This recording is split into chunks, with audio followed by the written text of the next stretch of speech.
Welcome to Better Health Together, and you'll see that I have here next to me Roger Cook, who's the Minister for Health in the WA Government. Thank you for giving up your time. Always a pleasure. Today we're going to talk about urgent care clinics, and as you know, we've been working collaboratively on this topic for the last 12 months, and we're very close. I'd be really interested to hear about why, from your perspective, the GP urgent care clinics are critically important going forward. Yeah, well, and this project drips in all the values we talked about in the Sustainable Health Review. This is about making sure people get the care they need, where they live, when they need it. It's about breaking down the silos, working together better for a better outcome for the patients. We made a commitment at the last election, and we believe that there is a better way to treat patients that need urgent care but don't need the fully fledged facilities of an emergency department. So we've been working since getting elected on what that model looks like, and the great outcome that we've managed to achieve has been possible because we've partnered with yourselves at the Primary Health Alliance, with the College of GPs, with the AMA, with the College of Emergency Medicine, everyone working together about what's the best outcome for the patient. So it's been a great exercise. Yes, and I think one of the important elements is that it's really engaged general practice as a whole. Yep.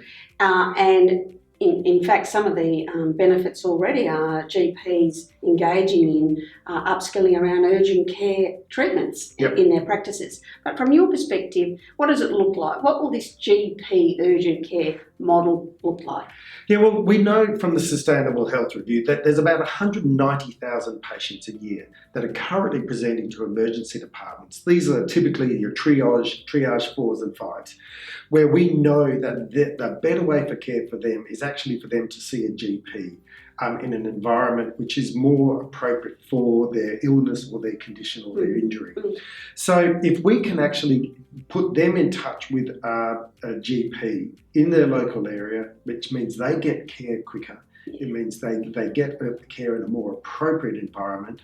And what it also means is that we take the pressure off our EDs so that they can get to the patients that have more serious injury or illness, and they can get a more appropriate care as well.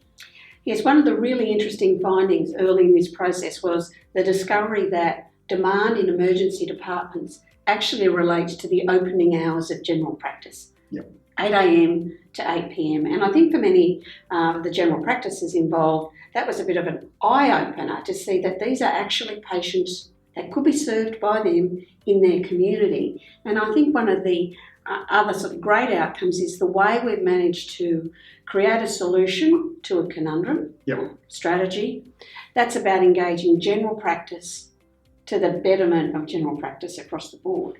But I think going forward, the real issue is actually going to be about patient behaviour, isn't it, and patient choice. Well, that's right. That's the real challenge here. I mean, if we thought it was a challenge getting all these different sectors of the health system to work together, now we have to go out and appeal to the patient to get them to adopt a different behaviour in choosing where they get their health care.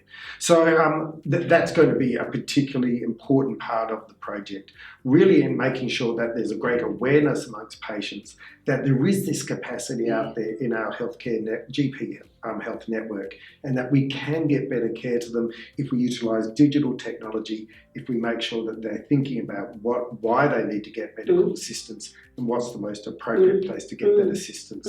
So that's going to be a big part of it. Yes, and as you know, we have 135 practices who have all come to the table to be part of the network, and we're soon to roll out the country, an approaching country, which is a beginning as well. Yeah, it is, and that's going to present its own set of challenges and unique to the different regions. So we're going to have to work carefully in each region to make sure we get the combination of services that makes sense for them.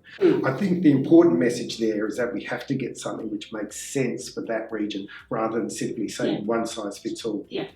And look, thank you very much, Roger. I mean, this has been a great collaboration.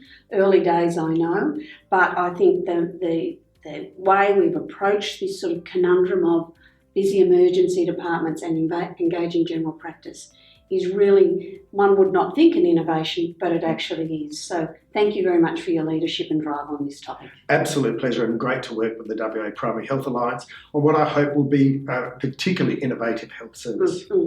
Thank you very much. Bye for now. See you next time.